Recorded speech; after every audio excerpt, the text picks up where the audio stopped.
Through the GEP Global Supply Chain Volatility Index, we are tracking worldwide demand and suppliers' capacity to meet that demand through a monthly survey of 27,000 businesses. In March, here in North America, manufacturers pulled back significantly due to tariffs. This was most acutely felt in Canada. In stark contrast, Asian manufacturers continue to go at full tilt.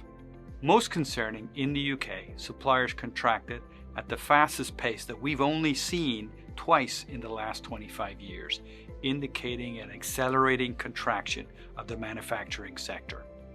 Overall, up to this point, many companies had a wait-and-see approach to what actual tariffs will be implemented and reciprocal tariffs.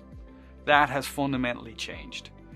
Companies are now anxiously looking to eliminate costs from their global supply chains, to ensure that their suppliers are absorbing the high cost of tariffs, and long-term trying to de-risk their global supply chains. Go to gep.com/volatility to download our latest report. I'm Derek Creevy with GEP.